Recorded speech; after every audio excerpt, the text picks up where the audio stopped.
Il est temps maintenant de retrouver l'ami Colin et sa rubrique L'Opus à l'oreille. Bonsoir Colin. Salut Mickaël et salut les mélomanes. Bienvenue dans cette nouvelle chronique et aujourd'hui on va danser avec le diable, puisqu'on va parler de la très célèbre danse macabre de Camille Saint-Saëns.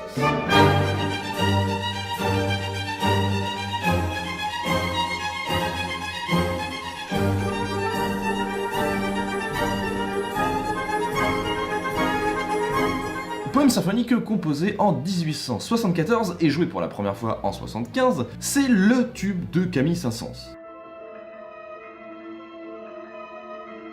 Ah oui, non, c'est vrai, peut-être pas le seul tube de Camille Saint-Saëns, parce qu'on a un petit peu le carnaval des animaux.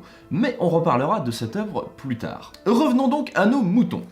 Avec la danse macabre. Grande tradition dans notre civilisation européenne, où représenter les morts, les cadavres, les squelettes et la faucheuse était une façon de se rappeler, nous mortels, que nous sommes soumis à notre destin.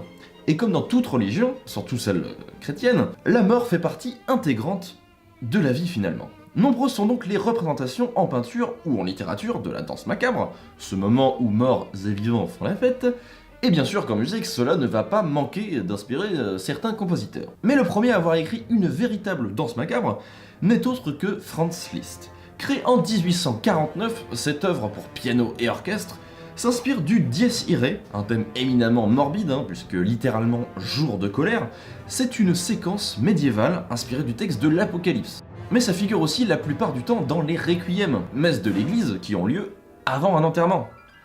Cette chronique est donc particulièrement joyeuse. Donc cette pièce de Franz Liszt est typique du jeune compositeur et pianiste hongrois. Ultra virtuose, certainement l'une des plus dures de tout son répertoire, très agressive et très austère pour l'époque, cette pièce n'a pas connu un succès populaire incroyable, mais elle a défini les bases de la danse macabre pour les années à venir.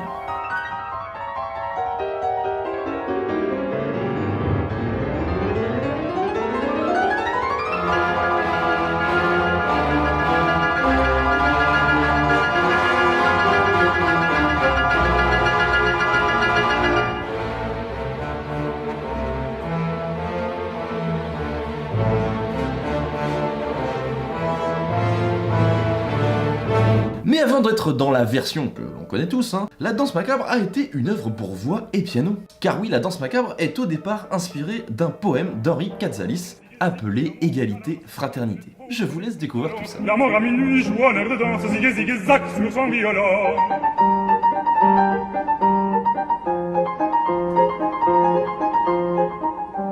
Le vent buveur souffle et la nuit est sombre, des gémissements sortent des tillets. Les squelettes blancs, on a travers l'ombre, couronne Satan sous la clandestine. Zig zig zig, chacun se trémousse, on entend claquer les os des danseurs. Et ce Franz Liszt, le grand ami de Saint-Saëns, avait beaucoup apprécié la danse macabre du compositeur français, et comme il n'a pas pu s'en empêcher, il en fera une transcription virtuose, elle aussi, pour piano solo.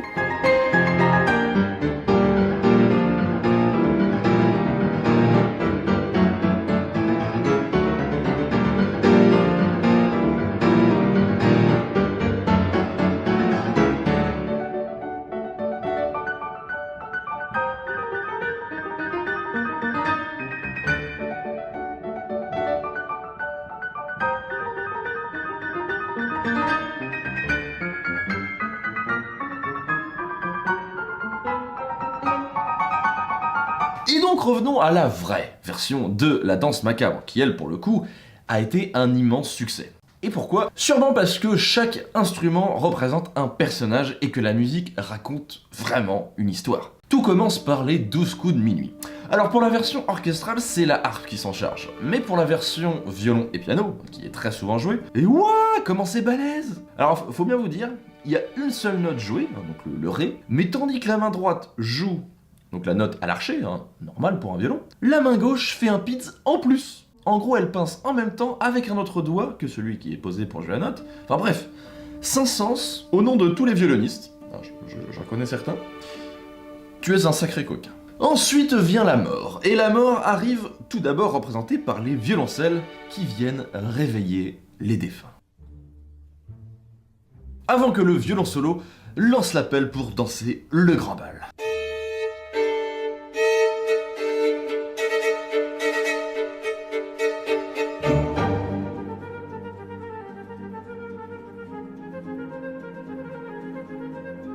Et Saint-Saëns, pour aller à fond dans le délire, a fait accorder la dernière note du violon un demi-ton en dessous pour que, à vide, ça sonne avec l'avant-dernière corde, la mi bémol. Ce qui fait une quinte diminuée. Ah! Diminué? Mais qu'est-ce que c'est que cette horreur? Et cette quinte diminuée, aussi appelée triton, est depuis des siècles associée, avec l'église catholique, comme le Diabolus in Musica.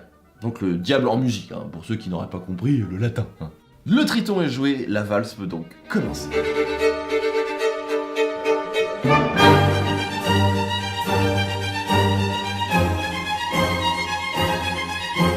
Je vous laisse découvrir le reste de cette œuvre incroyable, qui ne devrait pas être trop dur à trouver en concert à côté de chez vous. Hein.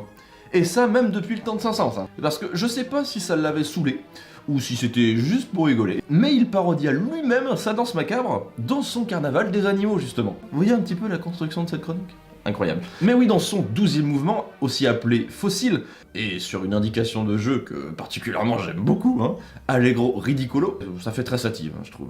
Mais on a ça.